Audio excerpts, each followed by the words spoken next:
I'm always delighted to have a look at the Sunday newspapers. Sometimes I don't get them early enough, but this time I've got them later on today.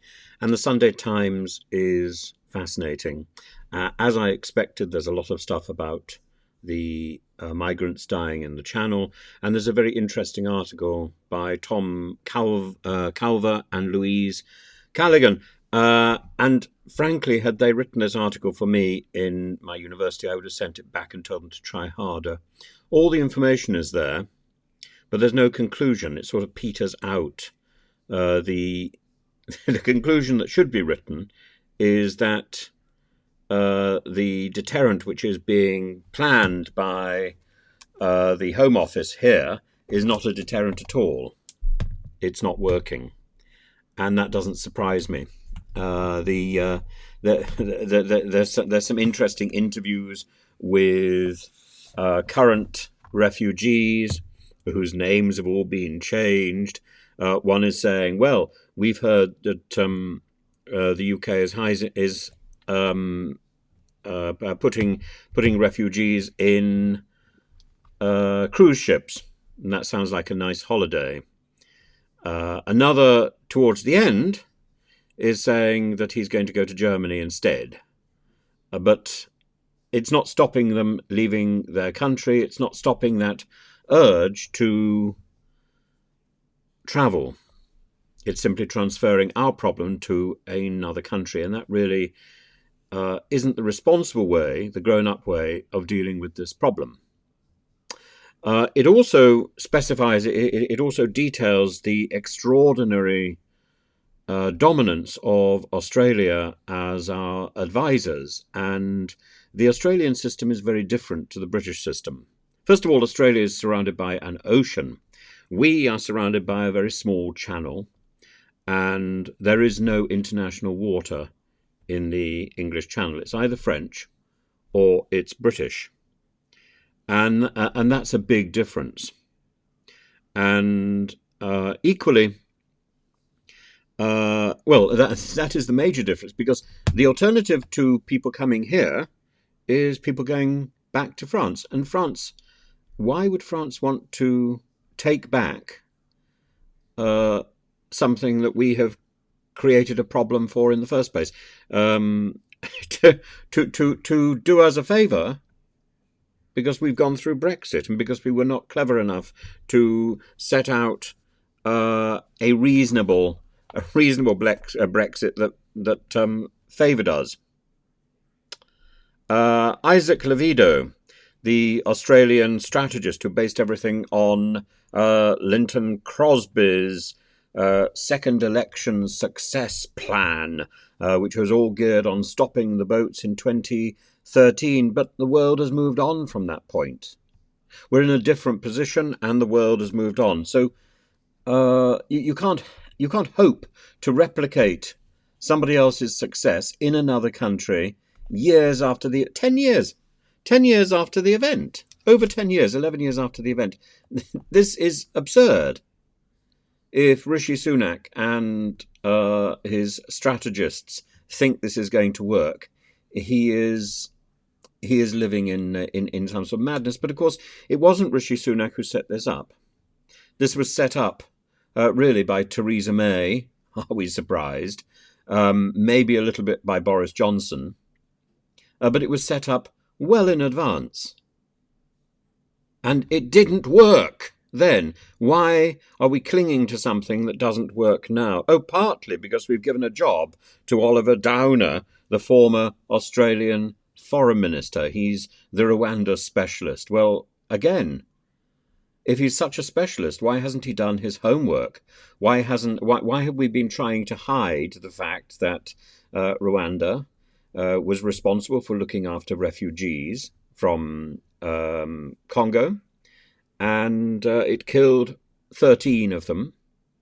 It hasn't held a proper investigation. It hasn't published any investigation about that. That was in 2018. Time drags on. And it suggests that they're not very efficient, or maybe they just want to hide the facts. Added to which, We know that the president there is involved in assassinations of political opponents. He's involved in over-the-border warfare in Congo. And how do we know that the Rwanda government is stable enough to do our dirty work for us? Because if the Rwandan government were to fall and refugees were being kept on our behalf, they then become our responsibility again, morally, legally, and socially. How do we get them out? That would be complicated. Added to which, of course, the run of chaos that the Home Office has presided over in the way these refugees, in the way these would-be refugees, migrants have been treated so far, I think is stacking up for a myriad number of legal cases, maybe funded by the migrants themselves when they are settled, maybe funded by other people who have their welfare in mind. Because if people can crowdfund to help Dan Wooten, they can crowdfund to help migrants crossing the channel, and I'm surprised that they haven't so far. Because the only reason people think that the country is fixated and obsessed with stopping the boats is because they're all following their own little algorithm. And because they think that the algorithm on YouTube, the algorithm on the internet, that's what they're fed with. The world is bigger than that. The internet is bigger than that. And frankly, the UK is bigger than that. We have a range of opinions. And a lot of people have not expressed a great opinion, but I strongly suspect would not favour Suella Braverman's viciousness. Certainly not when it's made clear.